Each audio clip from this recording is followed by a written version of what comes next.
Hey everyone, before we get into this week's episode, I want to give a quick content warning for those of you who may not be comfortable with the subject that Dr. McCoy and I will be discussing.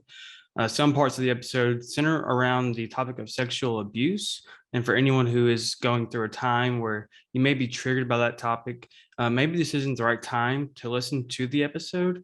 And I hope that you'll come back in the future to pick up where you left off because there's a lot of great stuff in here that I think that you'll find very helpful and encouraging. If you do decide to wait this one out, I would encourage you to at least skip to the last 5 minutes of the show because Dr. McCoy offers encouragement to survivors of any form of abuse, but specifically sexual abuse. And she also offers encouragement to women who are considering devoting themselves to the ministry. Thank you and enjoy the show. Thank you so much for tuning in to the Defending Christianity podcast. I'm your host, Levi Dade, and in this podcast, we aim to talk about the evidence and reasons for why the Christian faith is true and why it is good. We do this with the hope to encourage the church to engage the culture around us and to be ready to give an answer for the hope that we have in Christ Jesus, as 1 Peter 3:15 commands. Thank you so much for listening. God bless.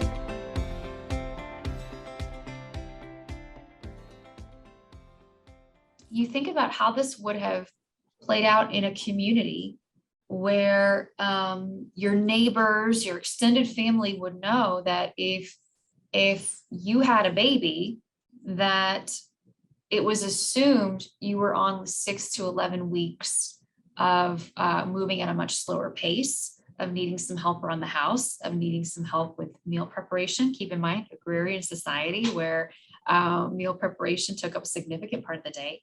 And so this would have been something sort of ingrained in the community of coming alongside another woman to help. And it was a little bit like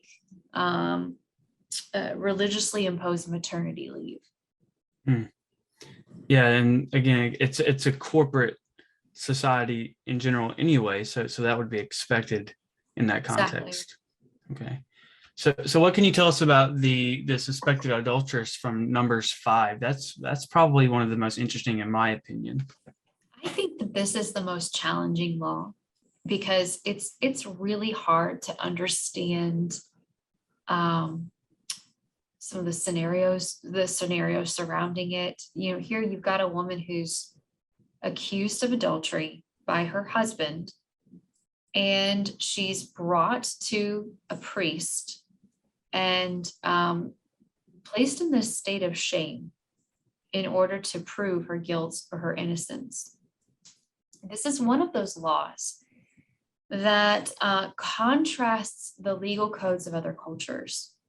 The law of Hammurabi, for instance, had a measure where if there was a suspected adulteress, she was thrown into the river. And the Babylonian river god Naru was responsible for determining her fate. And if she survived, then she was innocent. If she died, she was guilty. That was something called a trial by ordeal. And a trial by ordeal meant that you were in some type of imminent danger, imminent physical danger.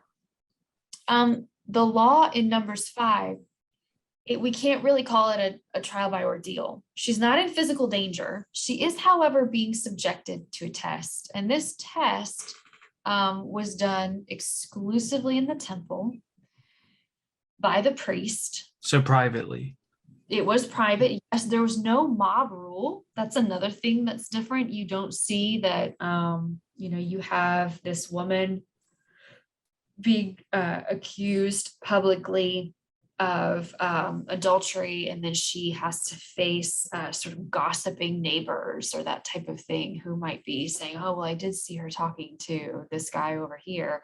Instead, it is private and it is directly to God.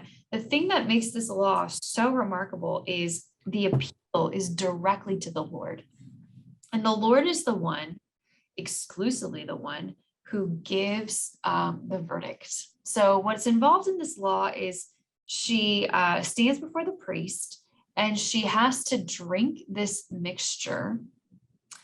And in this mixture are a few ingredients. First, it's these bitter herbs. We don't actually know what is in them. Some people would say it was an abortifacient, something that would induce a miscarriage. We don't know that. We don't know what was in these herbs. I do need to research that. I want to know what those could be if they were indigenous to the region where Israel, the Israelites were living and traveling, then that would be something. But if it's something like these herbs weren't discovered until much later in human history, completely different region, that would be good to know. That's of things to research. Some people say it's an abortifacient. We don't know that. In fact, we don't know that this woman's pregnant. We just know that her husband suspects her of adultery. He's jealous or suspicious, but he doesn't have any evidence. He doesn't have any evidence. And so as she's drinking this mixture with the bitter herbs, what is also in them are scrapings of this scroll. And on this scroll are written all of the terms of the curse, including the name of the Lord. And the reason that's so significant is, to the Jewish mind, it is as though the name of the Lord has been treated with dishonor and sort of absorbed into the verdict. It's a really beautiful and poetic thing for this, if the woman is innocent, because it's saying that this trial entails something that the Lord does not do in any other situation, and that is allow literally his name to be mixed into the verdict to restore her reputation and her honor. Wow. Isn't that fascinating? It is. No other law where this occurs. Yeah. And to our reading, we might pass over it. Of these laws where the term was written down on the scroll and then he scrapes it off. That's kind of weird. But to the Jewish mind, a rabbi sees that and sees the name of the Lord has been almost lowered or treated as something common. I can almost hear God saying, like, there's no way that I value women less than men. I'm willing to rake my name through this junk for her. You know? Exactly. The other thing that is in that mixture is dust from the tabernacle floor. Now, again, that sounds kind of weird. It's like, so she has to drink dirt. But when you consider that dust from the tabernacle floor would have been something holy, it was in the presence of holiness. It was in the presence of the Lord.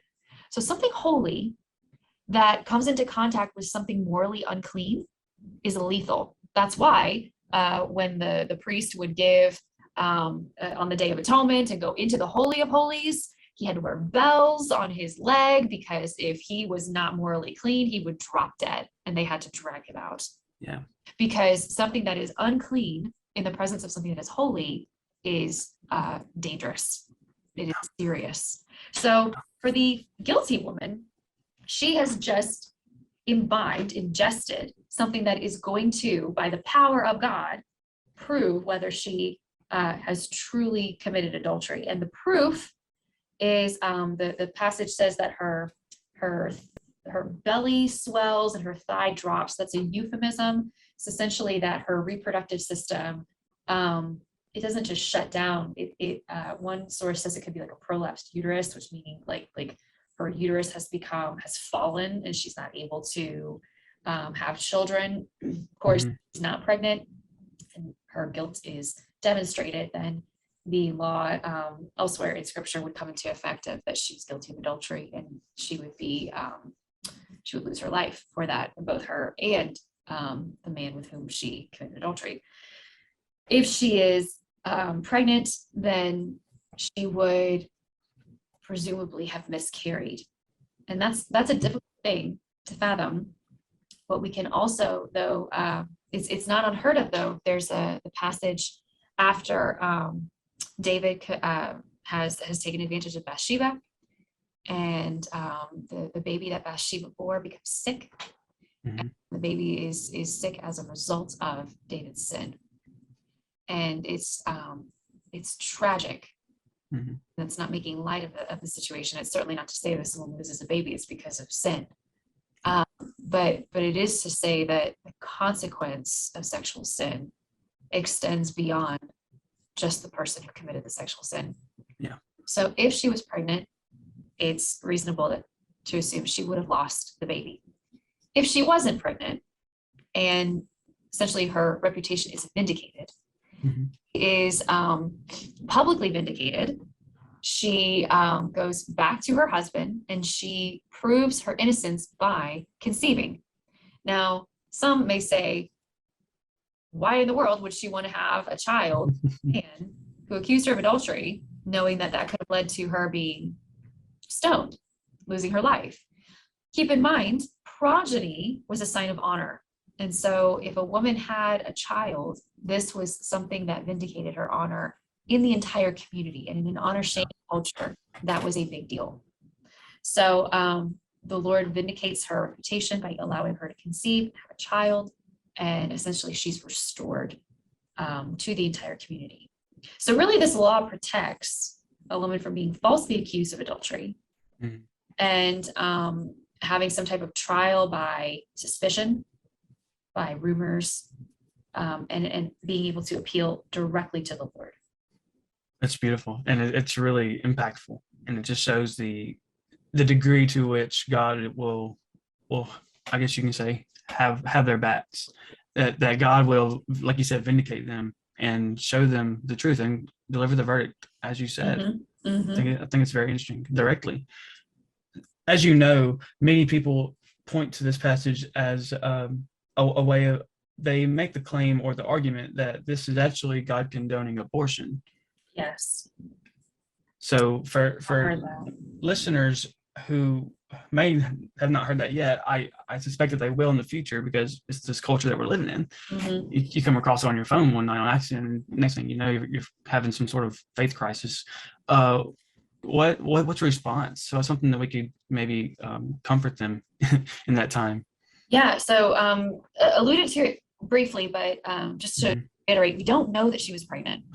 We really don't know that.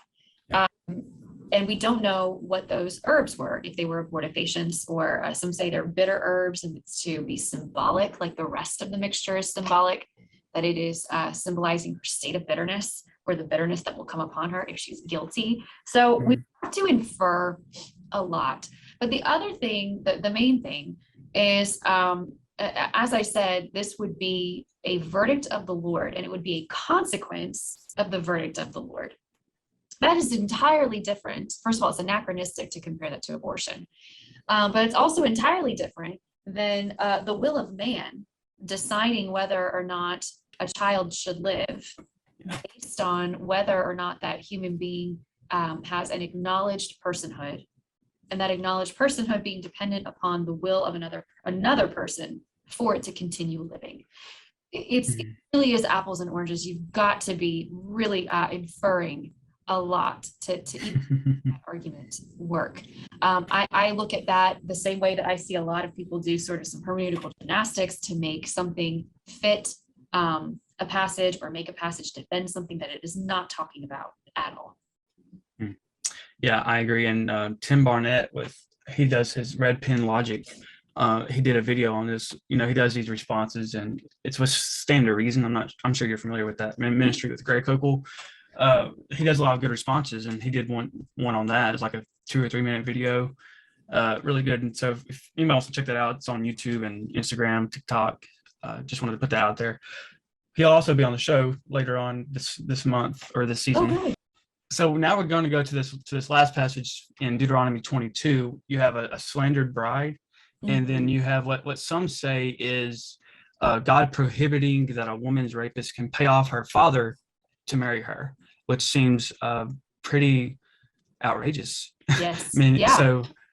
So can you just unpack some of that for us? Yeah, sure. So the slandered bride is in Deuteronomy 22, verses 13 through 21.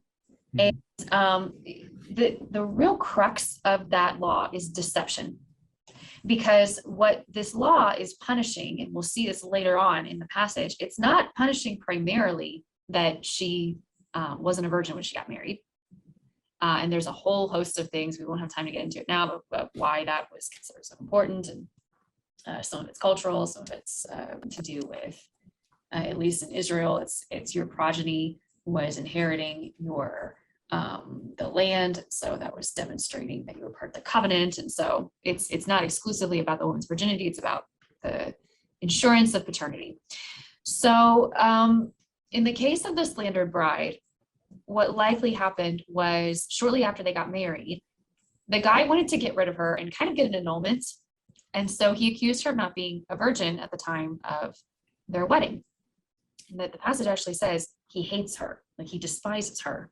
Mhm. And you can imagine this girl, shortly after she gets married, finds that her husband doesn't want her anymore, is apparently a dissatisfied groom. I have a feeling, it's more than a feeling, it's research really, but this happened probably likely shortly after essentially the honeymoon phase. And so you have a groom who is dissatisfied sexually and wants to rid himself of this girl. Mhm. And wants to do it in a way where he's free to marry somebody else. So what happens is that the family, it says they produce the bed sheets, and that could be like the stained bedclothes demonstrating her virginity. That's one possibility. It could also be sort of a garment that she wore that was sort of a statement of trust, that they are staking their reputation on the fact that yes, she was a virgin when she got married, Mhm. are confident that there's no deceit that's happened. If the man is proven to be lying, then he has to pay a payment of restitution to her father, and that is kind of his honor, out of honor, sort of restoring the honor of this girl. And he is publicly beaten, and he cannot divorce her all the days of her life, which means she could also treat him now, really make him pay for it, and divorce her all the days You think you were of his dissatisfied life. before? Like he can't Yeah. get rid of her. And really fascinating. Now, some people would see this and go, oh man, lucky her. She's with this guy who doesn't want to marry her, who doesn't even want to be married to her. But when you consider that marriage in this context for women was about security in society and economic stability. And if she were to be divorced, she would have a very difficult time getting remarried. And that means she would potentially be financially destitute. And so the fact that he could not divorce her meant that he had to take care of her. He had to provide for her. And we see this all throughout scripture. There's this correlation where wherever there is a sexual relationship, there is an expectation of responsibility. Wherever there's a sexual relationship, there is social responsibility as well. And that has a lot to say about our culture of couples living together, cohabiting, and in terms of that, both the unity of the body and the unity of all spheres of life, that it is a consistent relationship, Mhm. sexually and socially. And so we see in these laws as well. So the slandered bride, essentially it meant that a woman's security in marriage was not dependent on whether her husband was satisfied. And in some cultures, particularly Muslim cultures, women don't have that even today. And so there's Sad. that when you really look at how did these laws affect women in their day-to-day, what was this like for a woman who was living in the middle of these laws? We see that it's actually protecting her from being exploited. That the principle at work here is that she's not being exploited. Now, you brought up one of the other toughest laws, verses 20 and 29 of Deuteronomy 22. And in that law, so let me give a brief synopsis. The first two laws are describing a situation where a girl is either, first of all, she's betrothed, which means she is legally married. It's not like engagement in our day where you could call it off right up until you say I do. Mhm. This was a legal marriage. They just had not consummated the relationship yet. He was preparing the house, that type of thing. But she legally was another man's wife.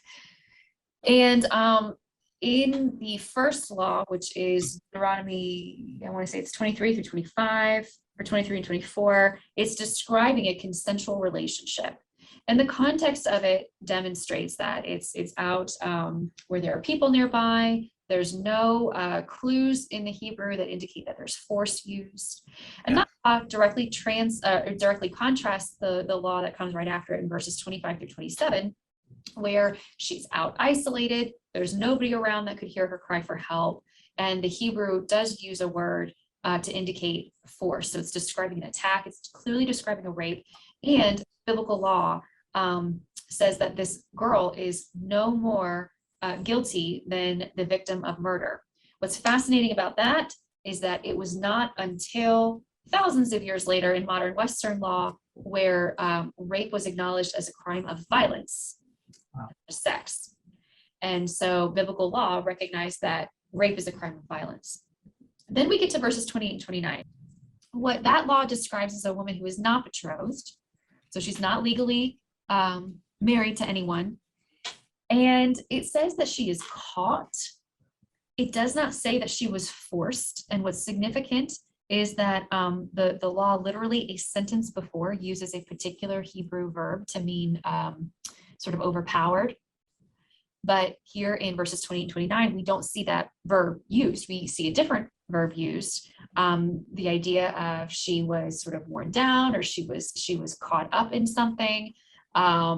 It almost like it was eroding her resistance.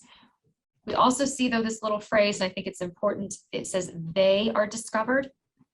They are they. And it has the sense, in contrast to the law just before it, that there is something consensual going on. Now, she was violated because he went around her family. He dishonored her. He treated her as a sexual object with no intent of having responsibility for her. So she was violated, but it doesn't say that this was a forced encounter. So we can't say that she was raped and that therefore the Bible told them that they had to marry their rapists. That is a misunderstanding at the basic level of what's happening in the Hebrew. What we do also see, though, is that this girl, after it's discovered, she's done with the deception. This isn't a case like the slandered bride, but once it's discovered, she is then in a socially stable marriage. And the reason that's so important is that, let's say this was some scandal in the community, and this girl now is left with very few options for a marriage, and marriage is your means of economic and social security, then what do you do? And what this law taught young Hebrew men is that they couldn't use her and lose her. Yeah. They couldn't treat her as an object and take no responsibility for her. And so the guy had to pay a bride price, and he was married to her, and he was in that marriage. And so he, maybe he was attempting to get a wife by some type of circuitous means, or he was just seducing this girl. But in any case, her decision, perhaps it was some foolish decision of getting caught up in something, the Lord made sure that she didn't have to pay for it for the rest of her life. And I find that a very fascinating. That's a good point. Especially at how we treat male versus female sexual indiscretions before marriage.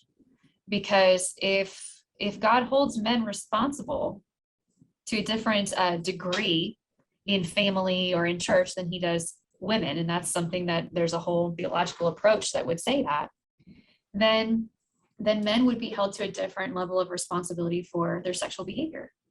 And so today, it's a holdover from Victorianism, but it would say that, a woman is a sexual indiscretion in a woman is somehow worse than in a man. And this law really counters that. Yeah. Would you say that it's more of a translation issue for that word where it says it is? Because rapes her? I'm trying to think, I think the New American Standard translates it correctly, or maybe it doesn't.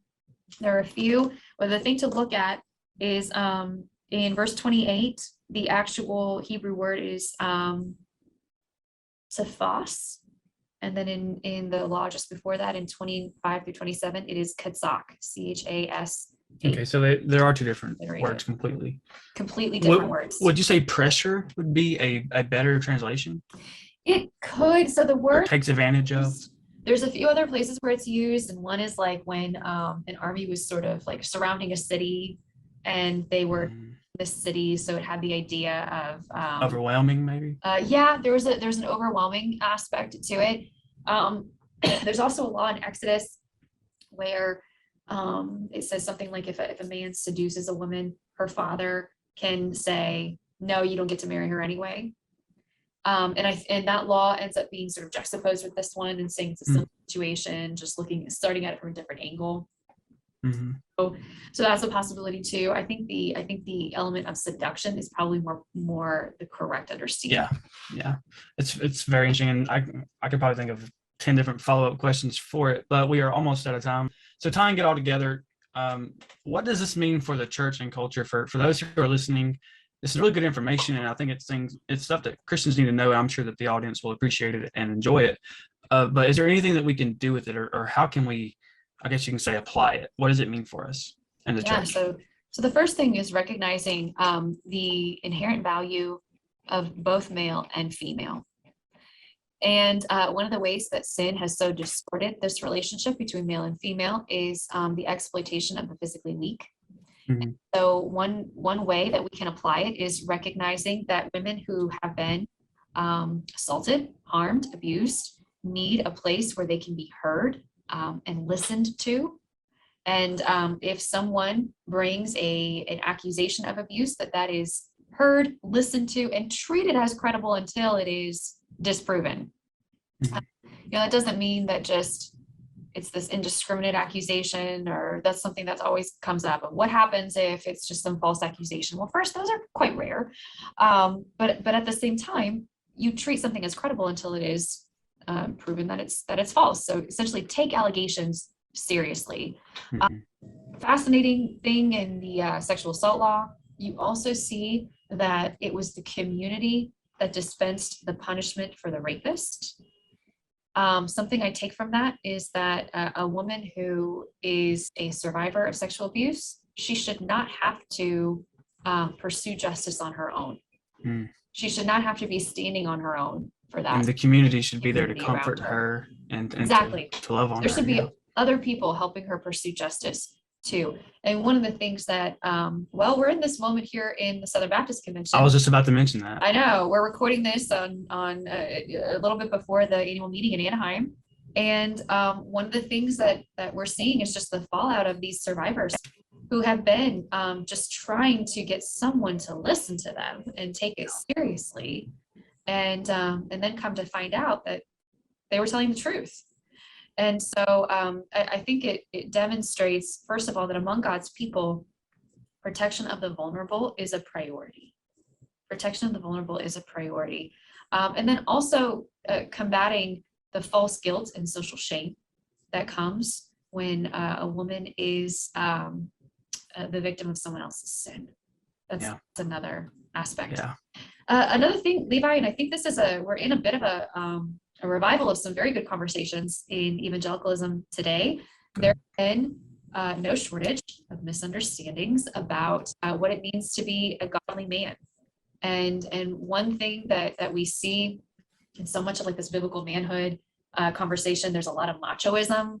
There's a lot of, manly men do this, but really what we see is a mark of true godly manhood is this responsibility to protect the vulnerable. We talk so much about the Proverbs 31 woman. Go read the verses before about the Proverbs 31 man. And what you see is this same mother who is talking to her son, Lemuel, about what to look for in a woman. Shortly before that, she talks about the kind of man that he should be. And one of those, first of all, it's over and over again about his relationship with alcohol. We can apply that principle of essentially not being mastered by your appetites, not being controlled by your appetites. But then the second one is to make sure that you raise your voice for the vulnerable, that you stand up for those who cannot stand up for themselves. And I think if we really started capturing and emphasizing that aspect of what it means to be a godly man, we're going to see that flow out in how true leaders in the church take care of those under their care, and especially of the vulnerable in their communities.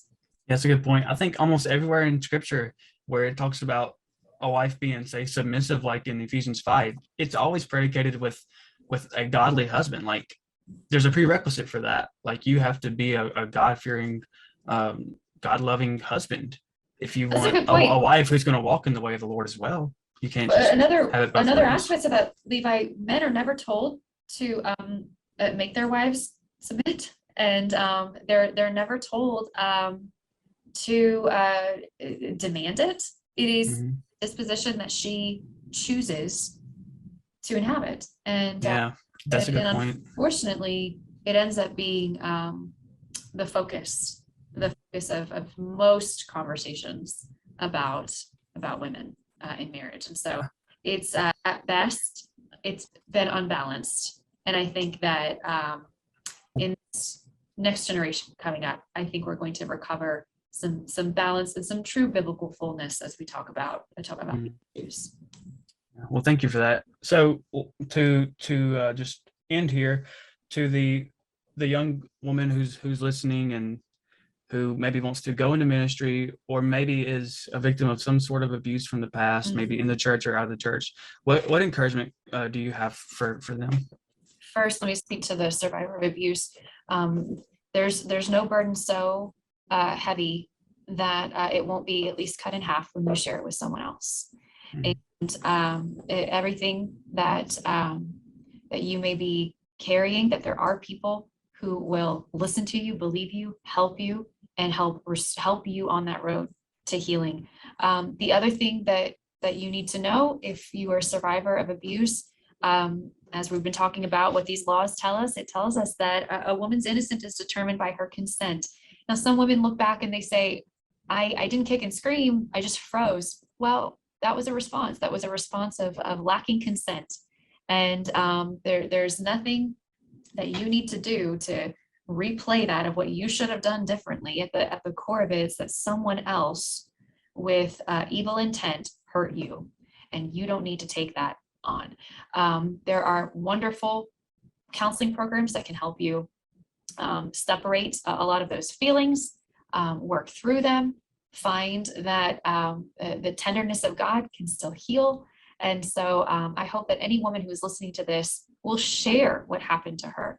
And she'll also find that she is not alone, that there are many sisters around her who are, they've walked that road and they're able to help as well on that road to healing. On a lighter note, those who are looking to go into ministry, start now. Start listening to really good podcasts now. Start reading now. Consider going into maybe an academic program. There's no shortage of certificates, of full degrees, and but you don't need a degree to start serving. Start serving in your community, in your church now. Find what gives you a passion, and you can find that by looking at the things that make you sad or upset enough that you want to change, or things that you could just get lost in and that you would just do for free if you could, and start there. So I hope that you will keep growing, keep learning, always keep growing in your faith, and whether that takes you to a seminary or just online resources, just start now. Thank you for that, and thank you again for being on the show. It means a lot. You bet. It was great to be here. Thank you for having me, and yeah, let me know when it's out. Thank you so much for joining us today on Defending Christianity podcast. I hope and pray that you were encouraged and strengthened in your faith. And if you're someone who's seeking truth, I hope and pray that you have gotten closer to that, because Jesus is the truth. Join us next time on the Defending Christianity podcast. God bless.